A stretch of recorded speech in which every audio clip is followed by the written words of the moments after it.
Professeur Rachid Latafi, bonjour. Bonjour, M. Schmel. Vous êtes chef de service pathologie et chirurgie buccale. Tout à fait, on C'est est à de l'hôpital. Nimsos. Oui. Professeur, le cancer de la cavité buccale, Oui. il devient fréquent, n'est-ce pas? Au fait, maintenant, il devient un peu fréquent parce que, surtout le cancer de la langue, je dis bien, d'une manière générale, le cancer de la langue. Vous savez que maintenant, le problème qui se pose, notre société a changé. Le tabac fumé, le tabac chiqué, parce qu'on a tendance, on dit tiens, je vais arrêter la cigarette, mais je vais, pour un peu ne pas dépendre de la cigarette, je vais fumer le tabac chiqué pendant un moment pour oublier. Et puis, n'oubliez pas qu'il y a d'autres facteurs prédisposants, à savoir l'alcool, et il y a actuellement dans notre société deux nouvelles, comment dirais-je, deux nouvelles, le mot, c'est une mauvaise chose, c'est la chicha et la cigarette électronique. C'est une mode, c'est devenu une mode. C'est devenu une mode, oui, malheureusement. Ils se disent, tiens, je vais pas fumer, je vais prendre la cigarette électronique. Tiens, je vais pas fumer, je vais prendre la chicha. Alors que les effets de ces deux dernières sont pratiquement identiques à la cigarette normale. Voilà.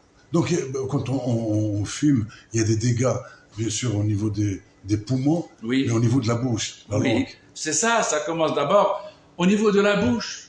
Tout commence au niveau de la bouche. Les dégâts du tabac, quel que soit le tabac, commencent au niveau de la bouche, à savoir par la xérostomie, c'est-à-dire la sécheresse de la bouche, les petites maladies parodontales, et après ça va s'agrandir par les lésions précancéreuses, voire même des cancers. Juste à titre d'exemple, monsieur Chamache. On dit que le tabac chiqué, tiens, c'est pas aussi grave que le tabac fumé.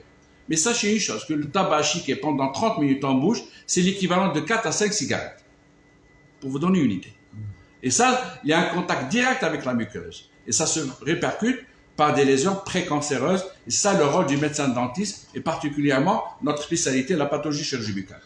Professeur, quels sont les symptômes de ce cancer et qui le dépiste?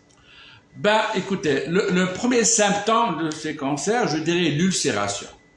L'afte, une blessure, jarha fil fum, une blessure, une ulcération qui apparaît au niveau de la cavité buccale, sans aucune raison d'être, parce que parfois on a des ulcérations qui existent au niveau de la cavité buccale, mais avec une cause évidente. Là, il n'y a pas de cause évidente. Ou après avoir éliminé la cause évidente, cette persistance de l'ulcération. Ça, c'est le premier symptôme. D'autres symptômes qui sont associés, une mobilité dentaire anormale, un saignement. Voilà les signes un peu précurseurs, ce sont les signes d'alarme de la cavité, au niveau de la cavité buccale.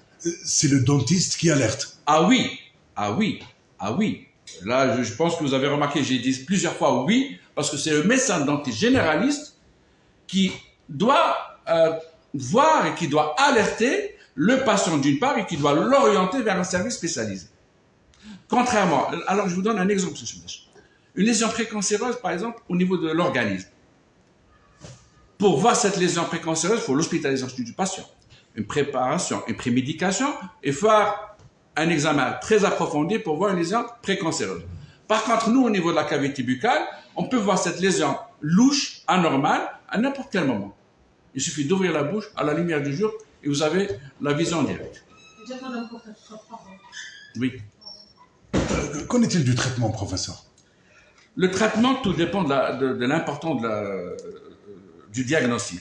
Quand vous faites un diagnostic précoce, le pronostic est très favorable. Les chances de guérison sont favorables également. Par contre, si vous faites un diagnostic tardif, là, il rentre en charge dans un cadre pluridisciplinaire, bien sûr. C'est toujours dans un cadre pluridisciplinaire. Mais malheureusement, le pronostic est plus ou moins réservé. Voilà. Un dernier message, professeur. Oui. Laissez-vous à la population. Ben, écoutez, la population, je dois dire quelque chose au niveau de la population. Essayons. C'est pas facile de ne pas fumer. Voilà. C'est ne pas fumer, c'est ça le plus important. Arrêtons cette mauvaise habitude parce que les effets néfastes qui se répercutent au niveau de la cavité buccale sont énormes. Voilà. Professeur Rachid Latafi, merci d'avoir répondu à nos questions. C'est moi. Merci.